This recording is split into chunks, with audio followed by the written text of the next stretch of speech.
So you've managed to find us and wondering what we're all about. Well, this is the Waffle Hour on Waffle Wednesdays with me, Bernard and John. We're best mates for about 20 years and we waffle on about all kinds of subjects. Sheep, gin, New Year's resolutions and everything in between. So make sure you come along every Wednesday morning, 7:02 a.m. We'll help you get through your hump day.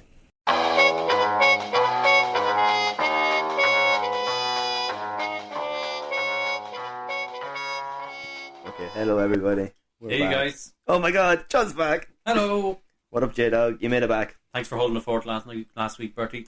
I do apologise, but no you went with it. You did it. Missing the secret ingredient, but still did a the great secret, job on your own. We were missing the talent last week. Like you were Pepsi. Without the secret ingredient, you would have been Coca-Cola. First off the bat, welcome back to the John Bernard Waffle Hour on Waffle Wednesdays. This is episode number 4. Yep. You missed number 3, as we said. Well, yeah. I was there in spirit. I had a good listen. Was it like a Secret Service kind of thing? Are we allowed to ask? Are you allowed to tell us? Yeah, no, I don't think there's anything secret about it. Yeah, just went over for a meeting with work, with my job. That was it. Met a supplier. Made some deals. Oh, deals. Yeah, made some deals. And it was only in London for like 5 hours. 1 hour meeting, then spent a couple of hours in the city. And in the 5 hours you're there, in relation to COVID? Absolute. There's no pandemic in London. Zero COVID in London. Yeah. And obviously me and my 2 guys I was with, we obviously wore masks constantly and we were like sanitizing and everything, but we couldn't. Did you feel like the other one out doing that though? If no one else did? Yeah, well, like I was on the underground and I'd say there was probably a carriage of probably 80 people jam-packed and there were probably 4 people in the whole I was going to say subway, but the whole underground wearing a mask. But like, grand, people wear masks. The thing I noticed was no hand sanitizers anywhere. Like we went from... So like you're going into shops, there's not like the standard... No, none in the pubs. Pump action yoke. Like we only we travelled from, say, Aylesbury down on the train into London. We got off at Marybone and then into the city. No hand sanitizers in the underground. Then on the train. Then we went into a pub for a pint. No hand sanitizers in the pub. Nobody wear masks. So it's like it doesn't exist over there. Yeah, that's what I was going to say. It's like it doesn't exist. It doesn't exist over there. But did you feel at all that anywhere there was any like bit of COVID left? Like they're just plowing on. There was a few, obviously. Yeah, there are people wear masks. Because you know the way still in the shops here, you go in and there's like arrows. And, and sanitizers. Nobody. But the funny thing is, like everywhere you go, you must wear a mask, or not wearing a mask will result in penalty. There's just nobody enforcing it. Nobody's enforcing it. Like even the police were walking around with no masks on. Like, so it's just the way of life over there now. It's just they're dealing with it. Okay. Should I have sanitized you when you came in the door? I think at this stage, up to a week ago, if I haven't got it by now, I think I'm good. Yeah. County finals over the last couple of weeks. Oh yes. I think that's what put all the COVID numbers. It was the same last year. Yeah. Yeah. Everybody going out celebrating after us. No doubt. Yeah, sure. And Kildalkey had a big win the other day, so they're probably partying as well. What's it? Oh, Village Inn. Yeah. Right. I might go for a pint there later on tonight, but I might go tomorrow night to see the father-in-law and the mother-in-law are over from Lithuania. Oh, and you still got out of the house? Huh? You still were able to get out of the house? It's even easier to get out of the house now. Oh, is it? Yeah. Oh, you just slip out because there's like there's enough people in the house. It's not like there's enough. I'm missing John. Where's John gone? Like the wife has extra pair of hands with the kids, and I can get out now. Sorry, wifey. But yeah. Plus, they don't speak very good English and stuff like that, so it's not like I can sit at the kitchen table and have a chat with them. But the father-in-law was at your wedding, though. He was kind of a drunk Englishman. English speaking, sorry. It got better as he got drunker. As he had a drink, yeah. He gets more confidence, like. Yeah. I noticed that, yeah. One of these, and the same with the mammy. The mammy has near perfect English when she has a few drinks in her. She's probably listening to this right now, and I'd probably say to her, here, if you don't understand it, have a drink. You'll understand it then. Just a confidence thing, isn't it? Yeah. Give her a gin and tonic. I now, episode number 4. So what we're going to do today is talk about our dads. Yes. Well, dads in general.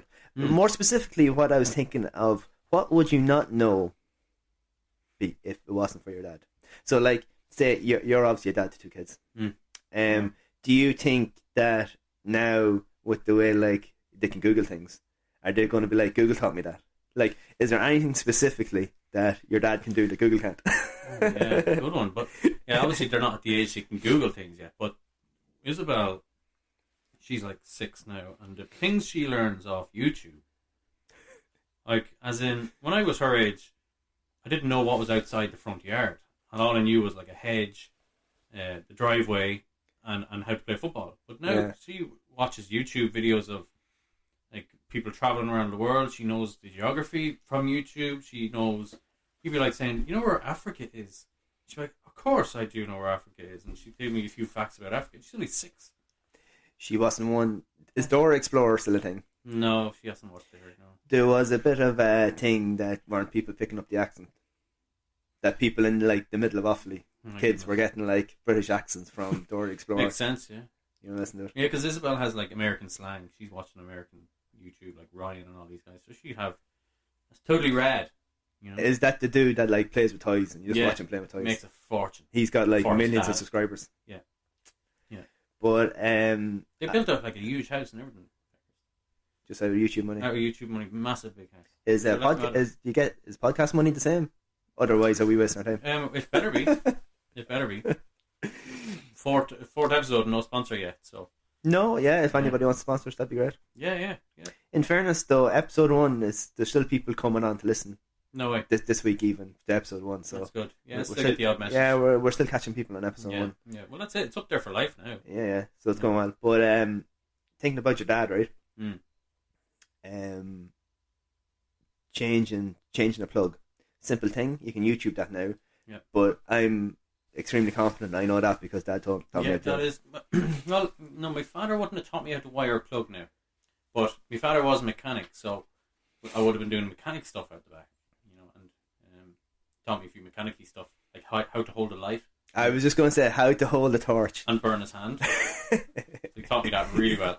I learned myself, but mainly. If your dad doesn't make you hold the torch when he's doing things, he's not really your dad, is he? Well, I can't wait till Isabel's that age. She'll be holding so many torches. Don't even need her to hold it. But it's a thing, like, you know, you can find out things now. But I mean, as I said, we'll do the mams in a while. But Dad obviously taught me how to drive. All right. Okay. Very good. In the Renault 19. In the field or on the road? I feel like I've mentioned Renault 19 in every episode. Renault 19. Sure. I should get t-shirts. Part of our life. Yeah. Because that's where I learned to drive. And where'd you learn? Like down the field or? Like... No, he brought me out about like 4 Sundays in a row. Renault 19. And away you go. Out the across country roads. Yeah. Good God. Across the bog road. We learned in the field. Well, I had a Daihatsu Charade for the field. We had a Daihatsu Charade. Yeah. Probably the one that we. It was Caroline's first car. Red one. 1989. Yeah. Navy one. But also taught me how to drive tractor. Well, that's important. The first tractor I drove was a Ford 4000 with the gears in the middle. Right. Which was quite hard for someone who was small at the time. Mm-hmm. And reversing a trailer. Was that your dad's tractor? Yeah, Dad always had a tractor. Yeah. The whole time, like, we still have one now, even though technically we don't need it. But he was making sure he was making sure to teach you how to drive a tractor because he wanted to stop driving it. Dad used to have a bit of a short temper with the brother. Oh yeah. And not really with me for some reason. Because obviously, the length time you know me now, I think I'm very hard to argue with. Because I don't really. I don't think we've ever had an argument. No, I don't really get riled up or you know, things like that. I don't really respond well to like full on fights like. That's why we get along so well. Yeah, where I remember like Dad like throwing things when the brother wasn't doing what he meant to be doing and arguing. Maybe we're not that age yet. Well, I think they're more alike, so I think that's they bounced off each other more. Yeah. So you're on your mummy's side, really, are you? Yeah, probably a bit more relaxed. Yeah. But then Dad was older when I was around him as well, obviously. Yeah. But driving, and I think Dad went to be a mechanic, but then he got a job in Tara Mines to pay for building a house, like. Yeah. So that's a big sacrifice. Dad worked in Tara Mines for 25 years, probably something maybe Dad did want to do. I never asked him. Tough life, yeah. Yeah, he got out around 2000 or that. But and probably like all the first jobs I ever had, picking strawberries, because Dad had strawberries. So basically, your dad has taught you a lot, as in everything that you've learned in life has been a stem from your dad, like as in. Well, I think that's where the side hustle thing comes from. Yeah. Obviously, he wouldn't call it side hustle, but like Dad had a milk round, so he used to do the milk around here. And then he had cows at one stage. And then he done the strawberries for like 8 years. Sold strawberries, brought them up to the market and stuff. So he's a story for Everton, probably. Yeah, and then he left Har Mines and we bought diggers and tractors. And then when I was old enough to drive all them, that was nearly my first proper job. I kept it going. Yeah, I remember you doing them. Yeah, doing that. And then he got me my job in Kilsarn too for the summer. But because he taught me how to drive everything, I could drive things in Kilsarn. Brilliant. So that's what he was raising you to be then. Yeah. So you could get into get a run and start at life. It taught me how to, I suppose, save money as well, because he used to give me £2 every Friday. Right. Remember Valueland? Yes, Navan. Beside Quinsworth, yeah. God, yeah. So I remember he used to give me £2 every Friday, and I used to go and spend it. And then when I was a little bit older, maybe, I don't know, 10, he was saying, maybe like if you kept the £2 this week, and I give you £2 next week, then you'll have £4. He didn't say it quite in that way, but to save the money if you wanted something like bigger or whatever. So he got me into saving money. So he taught you finances as well. Yeah. Dad's funny, right? So, like, Dad left school. I don't think he'd done his leaving cert. I don't think so. Right. But you ask him anything about taxing, calculate your tax, tax credits, what you're able to get from your work or whatever. Knows all that stuff. And Dad's retired now, so like he wouldn't have known. Like obviously things have moved on, but some things obviously stay the same, like your tax and how to calculate and all that. And he'll still tell me whether I'm getting screwed or working on. Fair play to him. Yeah, it's the same way with the cars. Like that Renault 19 was so easy to do things, but like we changed the oil, we done brakes on them and all. That would have been out the front before we had the big garage. That's where you learned as well. So that's in the front garage, doing things like that. But I suppose Keith's a mechanic. He got that from Dad because Dad kind of wanted to be a mechanic at one stage. I suppose. Yeah.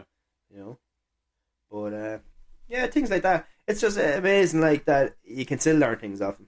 Yeah. Even now with the sheep, like. And would he'd have experience of the sheep from the cows, is it?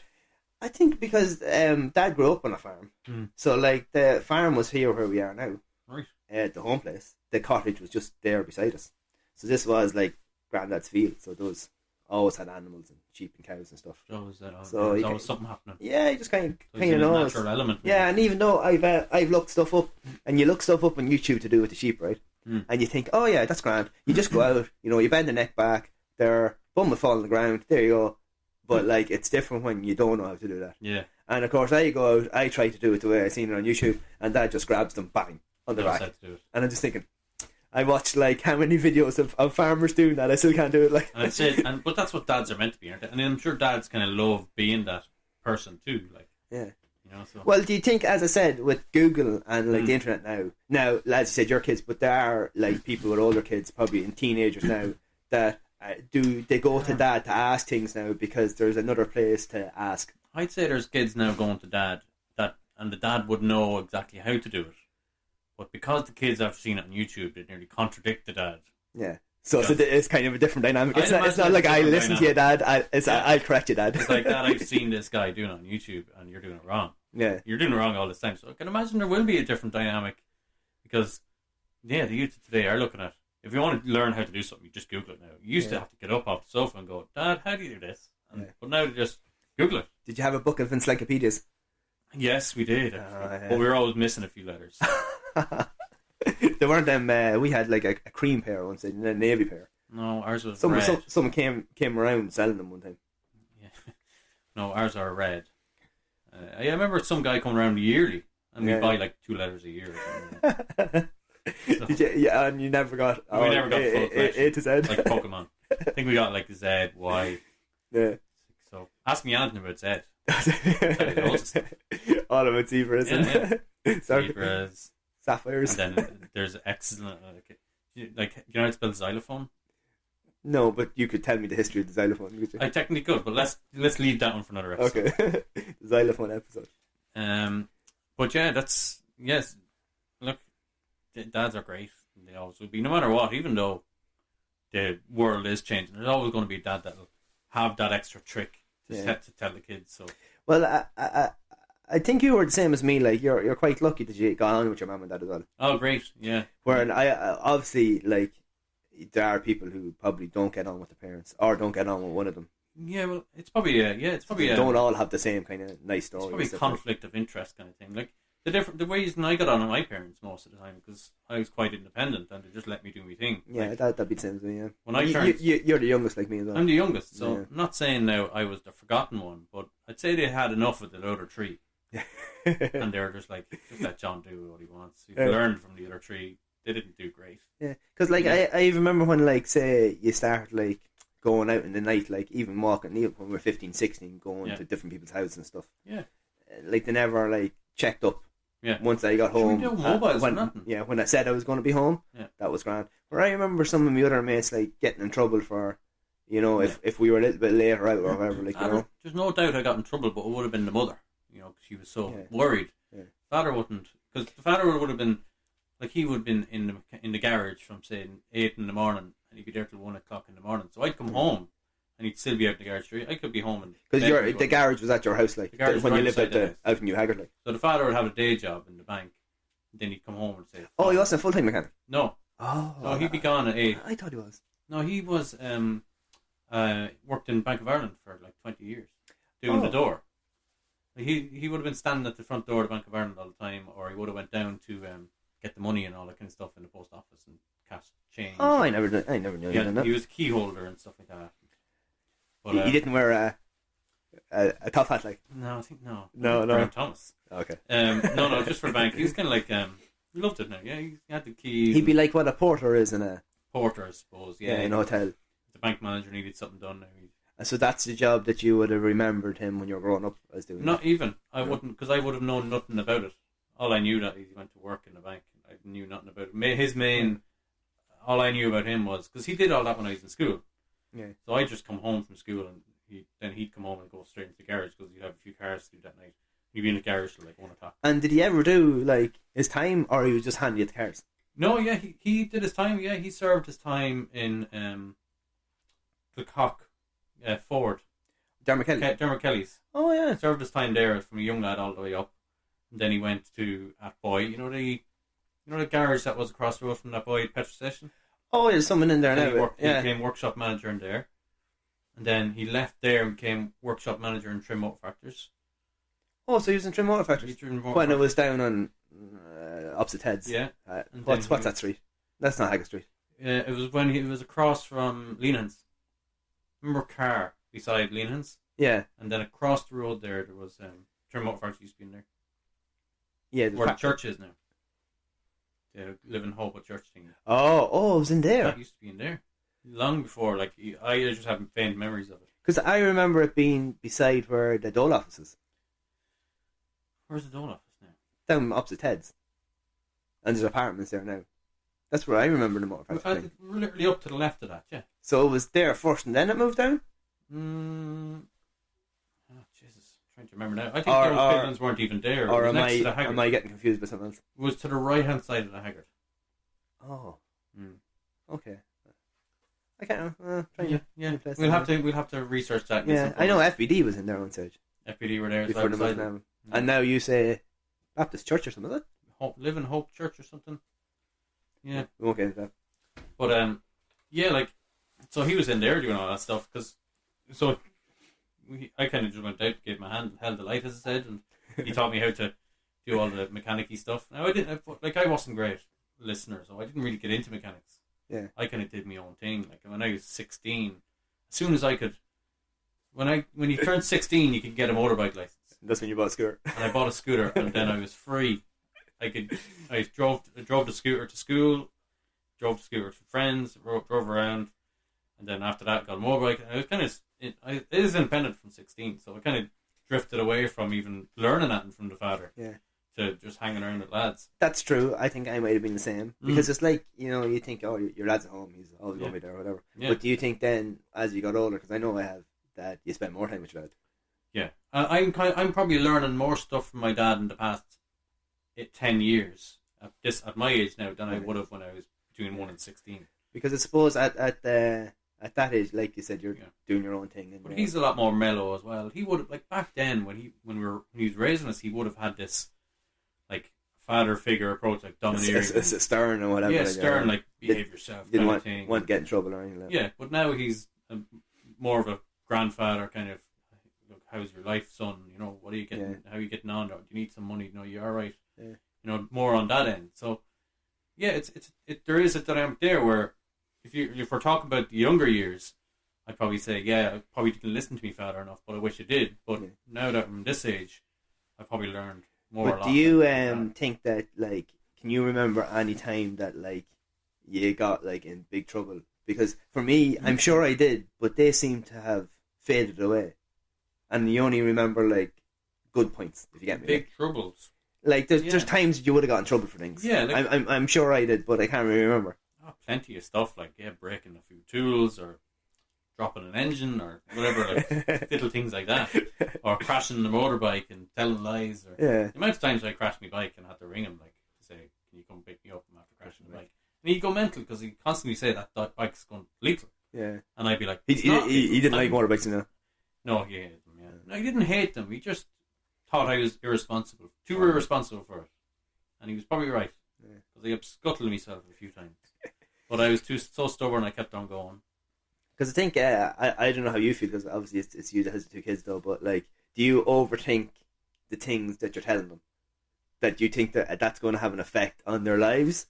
Or, like I said, like, when you're older, there's very little you can remember of when you're, like, 5, 6, 7. Yeah, I can't remember much now when I was Isabel's age. Can't remember much of it. I can remember the younger life, as in my brothers and sisters, or, like, the games that we used to play, but no, I was kind of independent back then as well. Like, I don't know. We're gone off topic. Whether we should keep this for another topic, but, like, about your first memories of. Can you? We'll keep it specific, I suppose. Can you remember, like, the first memory you had, like?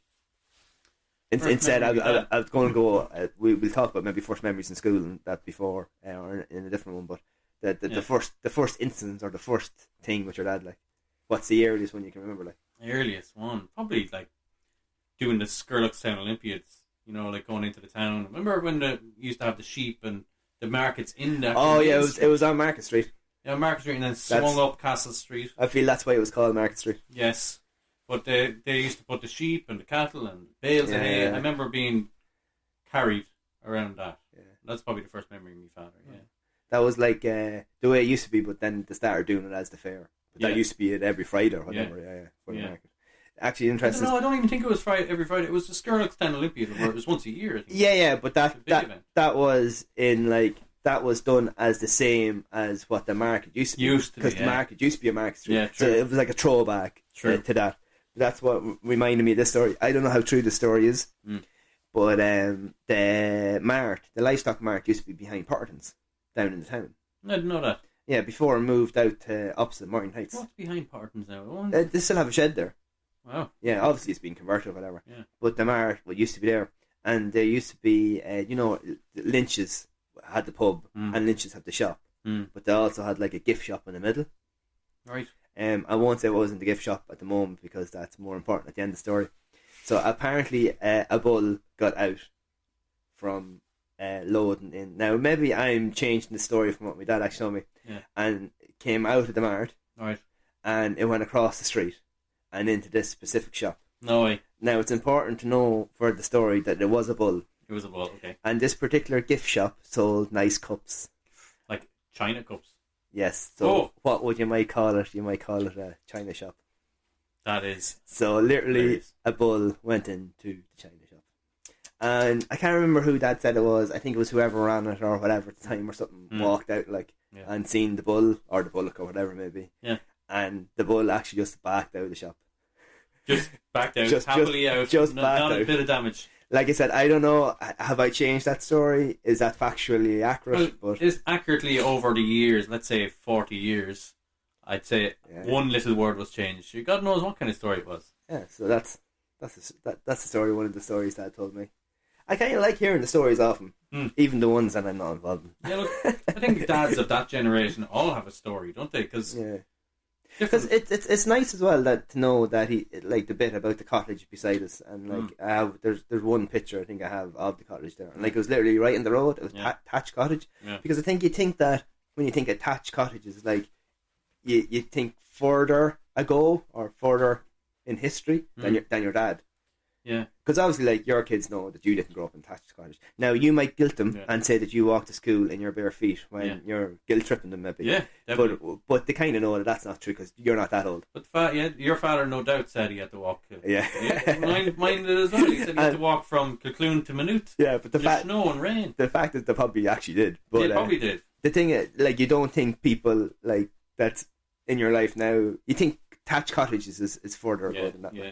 Yeah, but I think what did Dad say? What age did your go dad on now? fire or something? What age is Dad? 74, I think. Oh my God. 74, yeah. So I think it went on fire and then they moved down to where Ned is now. Right, the thatch went on fire. I think that's what he said. And then he said some lad had a bulldozer in Rappin Line, and Grandad hired him to come down just to level. And all the stones are gone. Oh yeah, there's nothing there now. You wouldn't even know. Like, before you come to the house, you see the big tree. Yeah. Like, Grandad planted that tree. No way. When, like, it was small. Yeah, that was in the garden of the cottage, apparently. Oh, keep an eye out for that next time now. Yeah, so it's stories like that are interesting. They all had, like my I don't know, we're getting into the story of fathers now, like, as in their history, but yeah, my father's originally from Kerry. Yeah, you're a bit of posh. You're a bit posh. I would say posh now. I'd say there's a bit of history in the family, alright? Yeah, did you not say that they came from, like, not like Mucker's house, but like a big estate house? There was, remember when we travelled down when we were younger, it was kind of like an estate. But it was not like an estate, it was like a big house with a long drive and loads of field around. Yeah. But, which at one time would have been I don't know where that family went, because it didn't go to us. And, I suppose... I think the problem there was, I think, my granddad, my father's father, died when my father was 5 years old. And that was that family over then. Yeah. And basically, my granddad had a horse and cart, and there was a really bad blizzard back then, and basically he had to go out and bring in the cattle, or put them away or something like that. I don't know what he had to do, but on the way back, the horse died, and he had to make it on his way back on his own. He got pneumonia. I was full sure you were going to say that he carried the horse. He picked up the horse and shoulder. on his back. Sorry, and he got pneumonia anyway, and passed away. That's the kind of long story short. So the grandmother remarried to a Meadman, and that's why they moved up there. So the guy who died, was he a Crean? He would have been Crean. Okay, so the name continued even though... he had 3 kids, and the 3 kids moved up to Meath. And kept the Crean name. The mother remarried and had another second last name. So that means there's 3 in the family called Crean, and then my father has a brother and a sister with last name of Dowd. Oh. So in the family, there's 3 of them called Crean, brothers and sisters, and 2 of them called Dowds. It's very interesting. So, because they didn't obviously change their last name to get the last name. Because they were old enough to keep it. Yeah. Well, no, they were like 6 or 7. Oh, were they? Yeah. Oh. But that's the story behind that one. Like, so he has loads of stories of that kind of crack. Well, we were always here. Yeah, born in the thatch, was he? Yeah, and that house, like, even back all the censuses, you can go all the way back. Yeah, you can do. So, like, so as far back as you gone. So, Grandad, obviously, he was born there as well, and I think maybe one before that. Now, I don't know where they came from before that, anyway, but they've been here a while. That's why we can look down on everybody that lives in Borsmill, because everyone's blowing.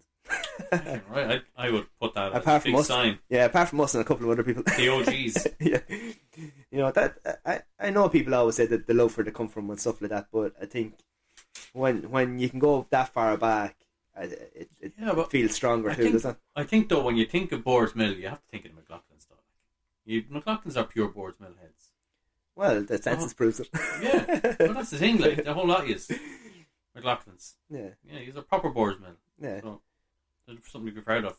But there's another story, actually, Dad told me about Grandad. Now, I vaguely remember Grandad. I know that's a different story with Granddads and stuff. Granddads are dads as well? Yeah, so he died in like 87, both of them. Both my granddads, yeah. So I don't really remember them. Obviously, it was only one, like. But there was he was going up the road. I can't remember if Dad said it or the uncle was driving or Dad was driving a tractor, and obviously the tractor's that thing, no cabs or whatever. Like. Yeah. And good health and safety, Grandad was standing on the links in the back. Jesus. Yeah. Right. And he said, as I said, I can't remember who was driving, to lift the links. and whoever was driving lifted the links, and Grandad cut the top off his finger Jesus. and never said anything. So he basically and I think it was from nearly up in the Hill of Down, I think Dad said, and all the way back to the farm. I had to go back with a cut finger. Yeah, and basically he got off tractor and said, "Oh, I've cut my finger." Yeah. That's a hard man, That is a hard man. you know. But it's a thing, right? So, do you think that you have dad hands? Yes. I would. Yeah, I would now at this stage. Yeah. Yeah. So, like, I'm looking at my hand as we speak. one of the things about Dad, right, is I kind of never do anything right or as good as it's meant to be. Is this what he tells you all the time? Yeah. So I remember Sarah had a rattly exhaust. She had the micro at the time, and she had a rattly exhaust, but it was just a bracket that needed tightening. Yeah. So I brought it into the garage next door and put it over the pit anyway. So I went down and was there tightening it. And Dad came, "Oh, what is that?" or whatever. "Oh, it's just a bracket, it's loose or whatever." And now, I know this a few years ago, but I was still working out and I was still young enough to have a bit of strength in me. And he goes, "Oh, did you tighten enough?" I goes, Yeah, I tightened it all the way around. Yeah. And Dad literally got the spanner and went like a full half turn more. Some man. And I had gone as far as I could with that. Yeah. And I just got the spanner and with the ease. And that's what I said about Dad hands. Yeah. So my hand, I feel, is an indoor hand. Yeah. Because I obviously don't work outdoors. Yeah. Sure. His probably hand's been cut like 20 times, and he probably just toughened up. Yeah. So the thing, fingers are, now I don't know whether all dads of that generation are the same. That's what I said. Maybe your dad's the same. Yeah, he's big, thick skin. in Yeah, his hands, exactly. Yeah, and big chunky fingers Yeah, So chunky fingers. So yeah. I look at my fingers; they're quite, I don't know, narrow. Well, yeah, I wouldn't have chunky fingers. Compared But to- my father now would have, big chunky fingers. Yeah, It must So, be a work thing. Yeah, Isn't it? it's all about grip and stuff, and Yeah. because you're doing manual work and stuff like that. Yeah. Where that's what to say. In generations to come, everybody's going to have real strong and bigger thumbs, because you think about all the stuff we do with our thumb now. Yeah. It's Big evolution or giant whatever. thumbs. Yeah, that's what to say. It's going to happen because you're playing Yeah. Xbox, Oh, PlayStation. no, yeah. You're texting, you're scrolling. So True. you're using your thumbs a lot more than we did. It's true, but the dads with the big hands, isn't it?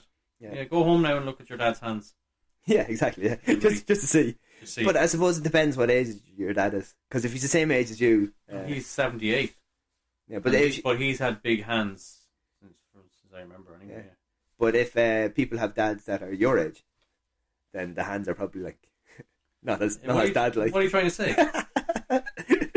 You've gone soft working inside. I do have pretty hands, I must say. But yeah, all these hands do now is technically pens and writing and typing. So it's Yeah. not like the dirty hands that my father would have did and grabbing things and getting them whacked with a hammer and stuff like that. I'd imagine even probably a builder now, a bricklayer would probably have big hands. I don't know. Don't look at Yeah, probably be tougher. Although maybe people look after their hands more now, don't they? them. Yeah. And skins and stuff. So what was the last thing, most recent thing your dad taught you?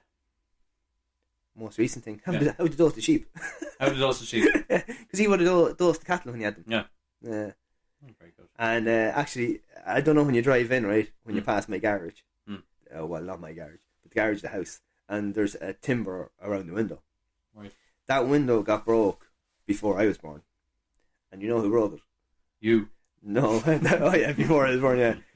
Because when Dad had the cows, a calf jumped through it. Can't jump through it. And it's still not fixed.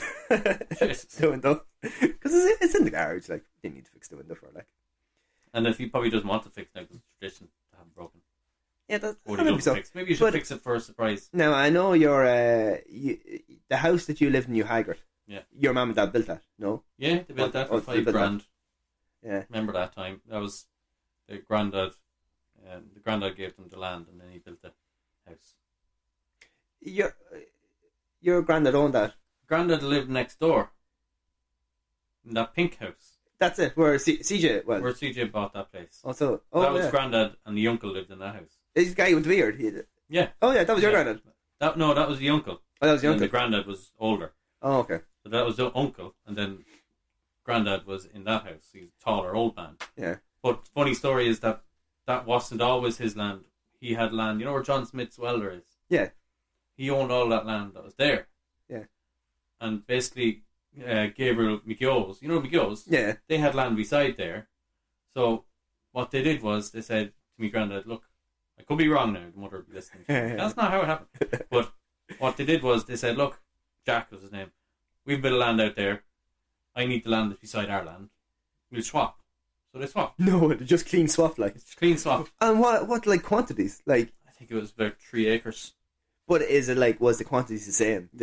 Nobody gained anything or anything like? No, the granddad probably got a good win out of it because the land that he swapped was this massive big hill going up the Gallas Hill. Yeah. You know that? You know when you go up Gallas Hill on the right hand side? Yeah. All that. And then it was stopped there, and then O'Connell's on the rest. But basically, it was big hilly land with trees and all that kind of stuff. So the granddad then got this big flat field where he built a house on, and then had this massive big. And then he sold 3 plots of land off it to Sean. Remember Sean that used to live beside Sean McNulty, beside us? No. Yeah, old man. But yeah. So and then gave the land to the daughter, obviously, for the father to build a house on. Because I was always surprised because he said he built it for $5,000, but like 50 years later, he's still fucking paying off the mortgage. I'm like, how does that work? It's like that's the way it works.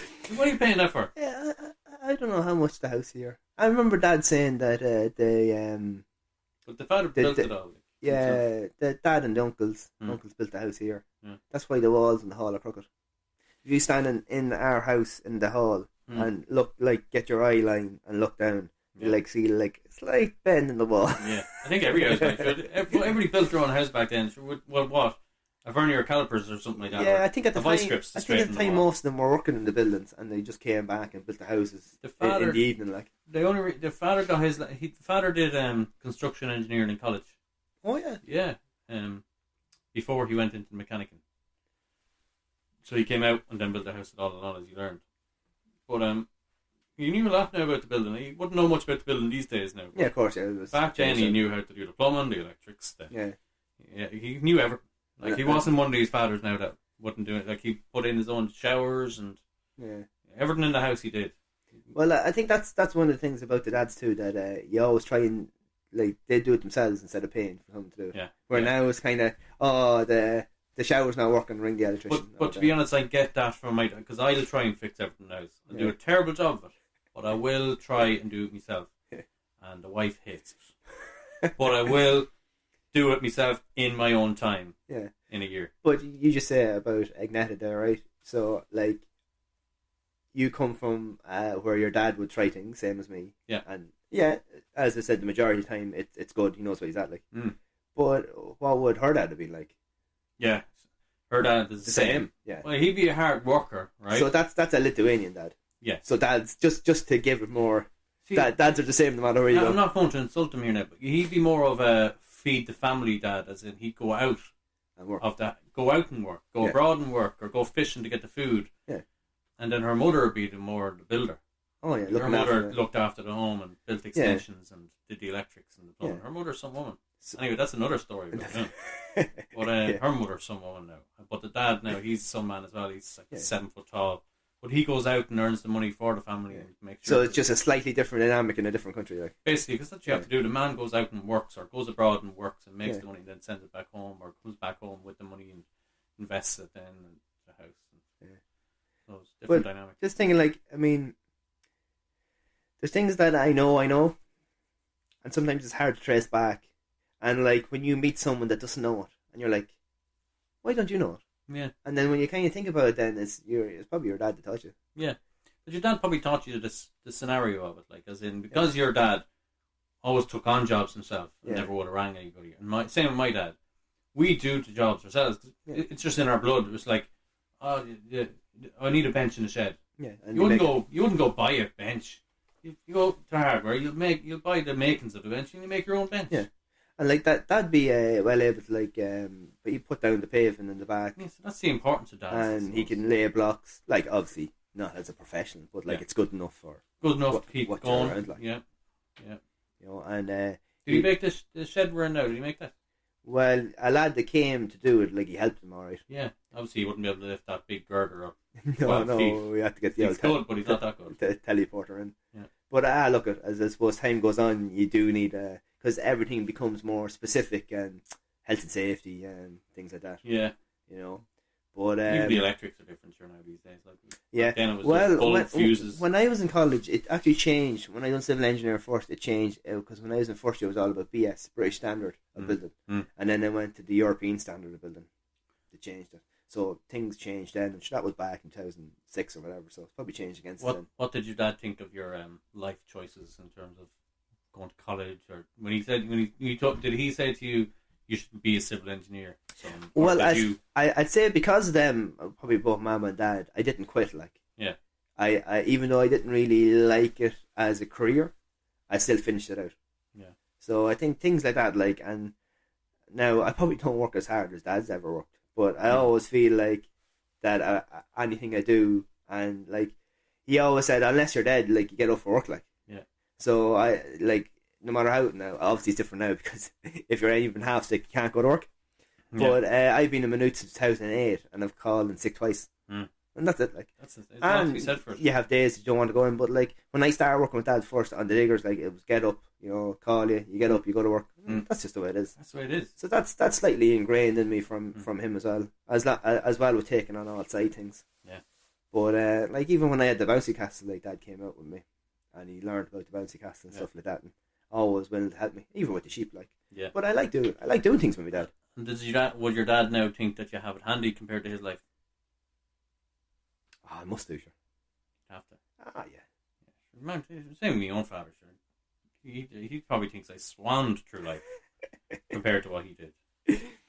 Yeah, like I mean, like I wouldn't have went to college. Obviously, Mum and Dad paid first year. I think did I pay for second year? Because I remember getting the job in Kilsarn. Now I didn't really like Kilsarn, but the only thing about Kilsarn is I knew I was only there for the summer, so you mucked in. And talking about health and safety, there was quite questionable things I was asked to do now. And I say questionable things. That sounded like it was sexual or something. I say questionable thing. I mean like health and safety questionable things. Like there was. I'll tell you a story real quick, right? So I better not name where we were working, but we were putting in this ready mix unit or plant when I was there, and they had to put these big concrete pipes down, and so they chained it onto like a 20-ton excavator. Got me to go in the bucket, lowered me down in this big massive hole to unchain the concrete pipe, like no harness, no nothing, like, and kicked off like now. Yeah, imagine that, like, just funny things like that. And I walked into Kilsarn the first year, drove a forklift. Walked into Kilsarn the second year, watched the same health and safety video, and started driving a dumper. And you didn't need any ticket. You drove a tractor, did you? Yeah. Okay, so the only thing is, when you're reversing this, it'll go the way you want it to. And that's the only information I got. Because when you're doing because it's the dumper is it's articulated. Like. So where the tractor trailer, it's like the opposites, like. But saying about reversing, actually, probably when you're reversing trailers, obviously Dad taught me that as well. But the best bit of advice is like small movements. So when you're reversing it, whatever movement you do on the wheel, the steering wheel, is multiplied 10 on the trailer. That's a good lesson from the dad now. Yeah. So little movements under, because people go to reverse trailer and they start locking it. Big massive wheel movements. Because if you were reversing the car, that's what you do. But because you have the trailer, it's just multiplied for the trailer. So you always just little movements in the wheel and reverse. So I suppose that's one of the tips he gave me. Dads are great. Yeah. There. And we're both lucky to have them around. Yeah, that's true. Plenty of people there. Some people don't. With none. For different reasons. Yeah. But you've all got through life anyway, hopefully. Yeah. Usually, maybe, that you'd have an extra special mum then. Not saying our mums aren't special. Behind every good man is a better woman. Yeah. That would say. Yeah. Or who? I think only women say that. Oh, they just make themselves feel better. That's where I got that from. But yeah, like obviously if you're missing your dad or whatever, like, yeah, your mum. See, there's a guy. Teach you things. Is it in England or in America? No, it's actually on YouTube. There's this guy that does YouTube channels, and he does things for people. He does videos for people that didn't have a dad. I've seen that. See him? Yeah. Well, is he on TikTok as well? I don't know if he's on TikTok. I just seen him on YouTube where he shows you how to check the oil, change tires, light bulbs, change the plug, and he talks to you as if he's your dad. Yeah. So it's pretty cool, actually. Yeah, he's actually a big following. Yes, I'll check him out again. Actually, I only thought of him there now. Changing tires, another thing. Yeah, that's Jason, I'm an expert at changing wheels. That's all I did. Changing wheels, checking the level of headlights. Did he ever? It was funny actually because one of the YouTube channels I follow, the fellow up in Cavan, and I think he sent his daughter for fresh bubbles for the spare level. Seen that, or yeah, I never. No, he never did any of that stuff to me. Now. All I did now was I was an expert at even pressing the brake so he could check the brake lights. Oh yeah, or I did that for like 10 or years. when you change the brakes, when you have to pump the brakes, get the power back in them, whatever. Yeah. Holding the light, pumping the brakes so he could check the brake lights, indicators on and off. I was a qualified mechanic after that. Yeah. But it's things like that. Well, the tube and the bike as well. It's funny because I got my bike like last year on the cycle work scheme, and of course I got a puncture, and Dad knew how to change the tube. Again. Yeah. There you go. That's great. Yeah, and it's different tips to do it, and then you just got handier to do it. I was unlucky once. I got cycling up the canal, puncture in both the front and the back. Fucking Jesus. So I managed to fix-ish the front one, and pumped it back up and started cycling back. On the way back, then the front one done. Were you cycling in the canal or on the footpath? On the footpath. Yeah. But we've got to check this footpath out. it was like I got back to what's that pub? Fury's, and then I was like, I said, "What's that?" I said, "Oh, that's not another puncture, is it?" And lo and behold, then within seconds, the front wheel was gone down. So I'm now in my cycling shoes, and from Fury's back to the car park in Longwood, I had to walk in the cycling shoes. All the old lads at the bar with the pints of Guinness looking at you. Actually, What's that, lad? saying now that right, the first time I went out in my cycling shoes, totally gone off topic, but that's why we call it the Waffle Hour. And I was going up because I said, because the cycling shoes slip in, I said I better go on the canal in case I fall, because you don't want to fall on the main road. Yeah. And there I am cycling away. I said, "Oh, this is grand, going well." So the first obstacle come is up to Fury's, Right. and you have to click out or whatever, right? But I kind of straightened up a bit, and I was like, "Oh, there's no car coming," but there's like a double dip bridge, so I didn't see the car. I know it. So when I came up, suddenly the car is there, and I pulled the brakes on the bike. Forgot I never clipped it. Oh no! Oh, down like a sack of spuds. Oh, and here's this outlet that I passed ages ago coming on his bike, and he tipped me along. And well, in fairness, he asked, was I alright first? Just the embarrassment. There you were, like, were you kind of like one of these bikes, the spray paint bikes on the ground, that's like it, yeah. kind of shape of the ground. It's one of those things on the bike, right? You know you're going, but you just have to, go with it. Because I've fallen twice. I'd have fear in my life with them clipped in. Like, you're clipped into a bike. Like, Yeah. It just makes you faster, is it? In fairness, when I went back to runners, because when we went to do the Westport to Ackle Greenway, I put on me normal pedals because I think you're going to be getting on and off the bike the whole time, and there's going to be lots of stops, so better in runners like. But it's the hills. It's easier because you have better push power. True. On the hills. That's how you do it. That's kind of the only time I kind of noticed the difference with the shoes. But I'd have anxiety if I was tied into the bike. well, I was going say the far side of Longwood. So you know when you go through Longwood and you go under the canal and the next T junction. So if you're heading towards the Clonard, it's the turn to the right. I was coming down that road, coming towards the junction, and I went to clip out because you know there's a hazard or whatever, so you have to be ready. Yeah. So I clicked out, but I couldn't click out. My my shoe was there twisting in the pedal. I'm like, what the fuck happened? So what happened was a screw had come loose and fallen out of the cleats. So the cleat is to the shoe. So the front screw is still in the cleat connected to the shoe. So it's making the shoe twist, but the cleat not clip out of the pedal. So I'm coming towards this junction. I'm thinking, I'm not going to be able to stop. I said, what am I going to do? And so I took an executive decision to ditch it. As in dived into the ditch with the bike? Pretty much. So did you get 1 foot out? Well, you see, the thing is, right, so I'm right-footed. So my right foot is my strong foot. So that's what you push off first. So it's just a split second decision. So you always click out my left foot. And even though my brain wanted to unclick my right foot, I couldn't, because I've never done it that way. I just couldn't compute clicking out my right foot. Like you didn't have time to think. Yeah, so then I was thinking, right, so I see that there's a verge and not a ditch. So what I done was I just came up onto a bit of the verge and jammed the brakes, bike stopped, and it was like slow motion. I just tipped down, bang. So is this the same occasion, or does this happen to you twice? This is a different one now. This is months after. I'm now thinking that I'm pretty decent using the things, and just the screw fell out. So you recommend it to people that are home now? You recommend that they sit at home and practice coming in and out of the clip before they go cycling? Well, they recommend that you put your hand on the wall and clicking in and out, because you have to find the right tolerance on the clip. You would dirty to be able to do it. But yeah, it is worth getting them. But Sarah fell off at her gate and got quite a bad cut on her knee. It's fun. It's actually, well, it's not You're not funny. selling this idea now, you're not. But it actually looks like an ACL scar. Like it's right in the middle of her knee. Shit. And people say, oh, you got an operation or the ACL operation. That's not even She has to funny. tell that embarrassing story then. I'm not sure. I think maybe she just said, oh yeah, I had to get the operation. Yeah. I don't know. Maybe true. Yeah. But that was at her gate. And she hasn't worn her shoes since. But I got back up in my shoes eventually. Good But stuff. it's just to be careful of it. But yeah, slight little tangent there. I don't know. Should I say more about cycling, or should I? No, we might I think keep we that. could probably do a whole podcast on it. Yeah, maybe we will, because I have a few tips that I've learned. Yeah. Because I think most of the topics to do is from a rookie point of view.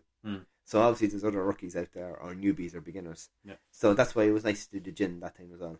Yeah. I wonder now, did anybody take up the gin after I had a chat with Jim? But anyway, You go to the gym place in London? London.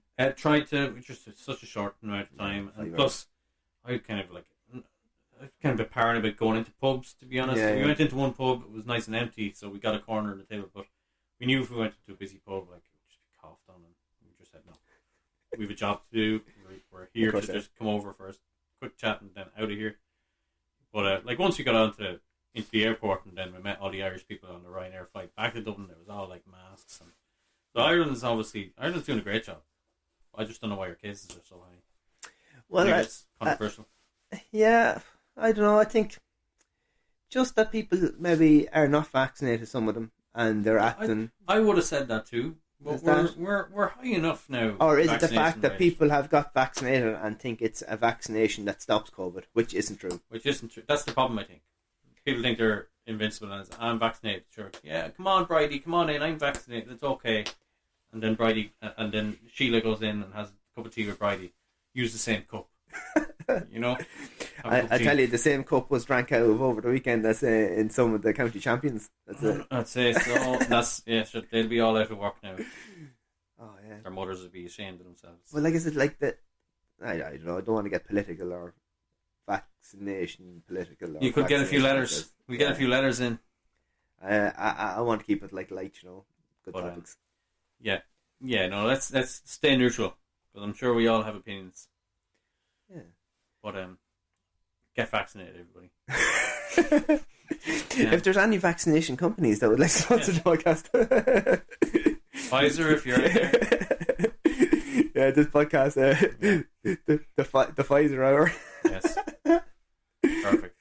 What do you think of the new mics? You missed it last week. You missed the new Yeah, mics. I was so excited about coming this. So we are talking to you through new mics. Hopefully it comes They're over pretty cool. alright.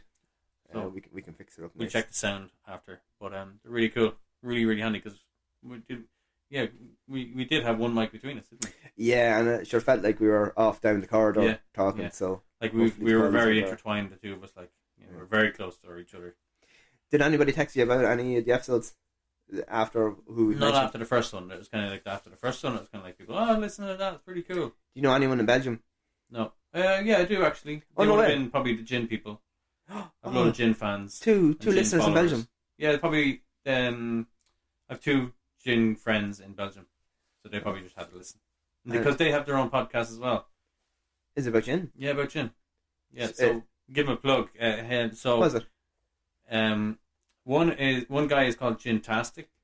Oh yeah. And then another guy is Gin DE. So Gin. He's gonna kill me now. But have a check him out on Instagram. Gin Gin. on Instagram. DE.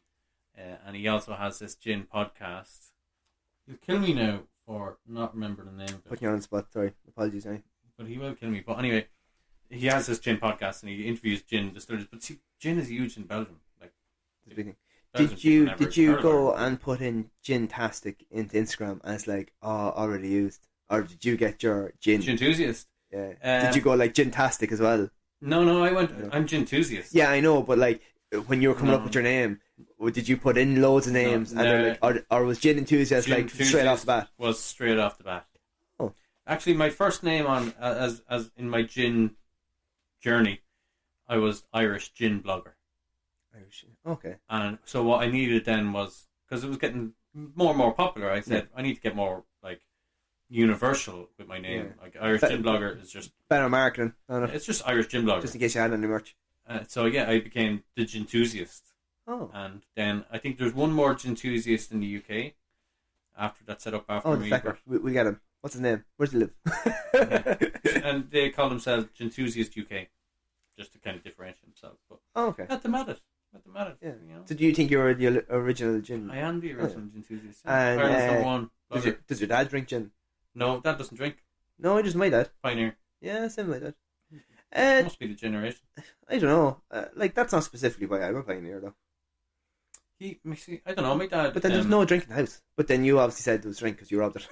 Yeah, we had a lot of visitors over, so there was always drink in the cabinet. Oh, the visitor bar. Yeah. So and the good room.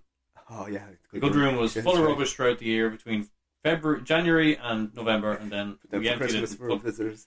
We put the good furniture in there at Christmas time. Cigars now?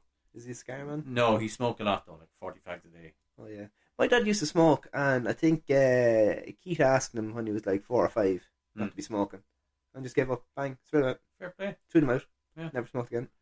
That's mad, isn't it? I remember my father smoked so much, right? And I used to watch him smoking. And do you remember those chocolate cigarettes we buy in Doyle's? Yeah.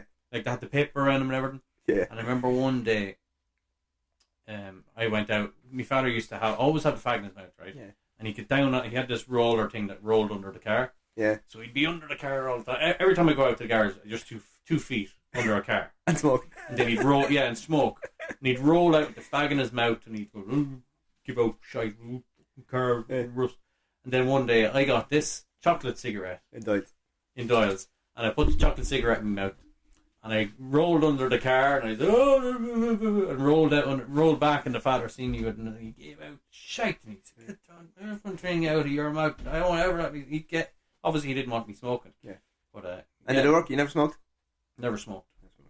The funny thing is, the 2 brothers, myself and the brother, never smoked. 2 sisters are like chimneys. Oh really? Yeah. And the mother doesn't smoke. Oh. So What did your dad smoke? Carol's? Rotmans.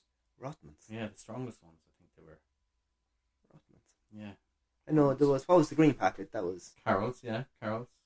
No, Carol's was like wine or something. John Player was green, was it? The original Carol's was this longer rectangular box. Carol's reminds me of Offaly people. I think the uncle smoked Carol's as well, actually.